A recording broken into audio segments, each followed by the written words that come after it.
Thank you, Hawa, and thank you, Anne-Marie, for your comments and contributions. I want to first thank DPI for asking me to participate in this panel today. And I also want to thank all of you for coming today to participate in the orientation program. And I also welcome everyone, once again, who is viewing this online. Now, Anne-Marie's first word was essential. There was another word that was used earlier that I want to highlight, and that's family. It's a little bit of a softer touch, but now that you are here today, you are part of the DPI family, you're a part of the NGO family, and we're here to work together and support you. DPI will do that, and I will speak for the Youth Representative Program. We will do that for you as well. Just to give you a little bit more on my personal background, which I think also emphasizes the value of cooperation between DPI and NGOs. I had my first experience at the UN at a briefing similar to this, maybe not the orientation program, but I was a panelist on a briefing called The Importance of Building Bridges. And it was in honor of International Year of the Youth and 10th anniversary of International Year of Volunteer. And I think those two things are very important to me. One, promoting and advancing youth voices, participation, and leadership at the UN, and also volunteerism. After I was able to participate in that panel, I was fortunate enough to attend the last DPI NGO conference in Bonn, Germany.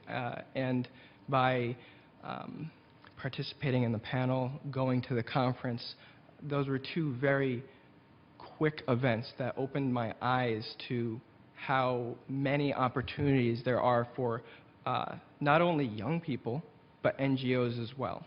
And I greatly look forward to the upcoming conference, and I will promise all of the young people, youth out there, that we will have an active role in this conference. And we also welcome the cooperation between older people, because we want that intergenerational equity. It's not just promoting young people, it's more finding how we can work together. So those were just two, the briefing and the conference were just two very small milestones in my journey through DPI. And one thing I started to see was that there are many young people coming to these events. The age range is starting to become more broad, and that's something I'm very excited to see. And just this past November, the DPI NGO Youth Representative Program decided to come together and take the next step. That next step was creating an executive board to organize ourselves. Prior to that executive board, the main thing we did was help plan youth-led briefings. And that's something I'll get into a little bit more later, because that's a true example of partnership and cooperation.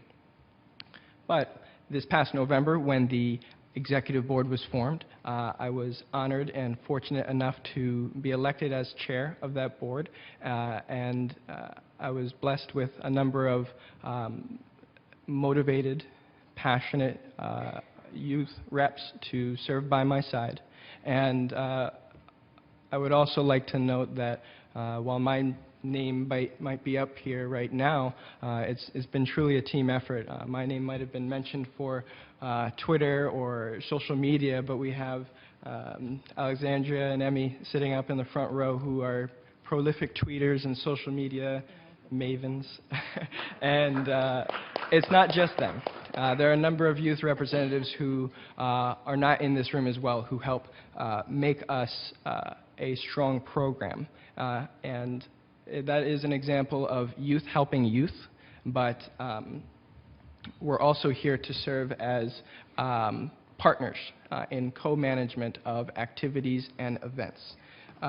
one activity and event which I'd like to bring up is the youth-led briefing. That kind of is our keystone event that we've been able to utilize as a way to develop our skills as young people, but also to partner with DPI. DPI, I can say, values our input and welcomes it and has allowed us to grow. And this past November, we had our second youth-led briefing, which focused on education and a number of other important issues. And this coming May 22nd, we'll be having our third youth-led briefing. And that's a milestone for us because we're fairly new. But we're making a name for ourselves. And one thing that I would like to echo, a panelist, I believe his name is Pratik, one thing he said yesterday at the youth panel was he couldn't think of a good reason why not to have a youth representative as a part of your organization. And I echo that. But I echo that and also give specific examples of why young people should be a part of your NGO and the work you do. As we move forward, young people have extreme variation in their skill sets. Oftentimes, we are seen to be utilized for our social media and technology skills. Very true. But we need to be incorporated in the policy decisions, in the stakeholder engagement, and many other avenues. So use us. But when I say use us, I mean also respect us as equals as well as thank you. There's one thing that I want to note. There's a ladder. It's called Roger Hart's Ladder of Participation. And I guess before the winter break, Hawa was able to give me a book. She said, read this, you're going to enjoy it. It was, I think, focused on the value of youth-led development. Within that book, it had this image. It was a ladder of Roger Hart's Ladder of Participation. And it varies from unacceptable to desirable forms of participation.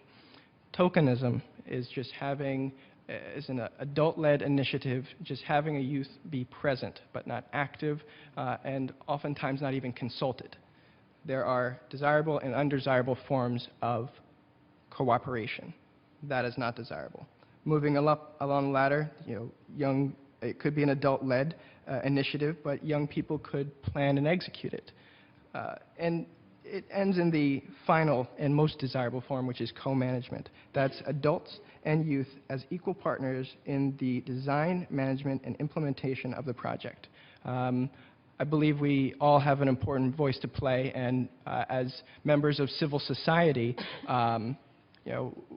we represent many viewpoints. There's the major group of children and youth, indigenous peoples. There's 9 major groups, and there's also additional groups that should be recognized as well.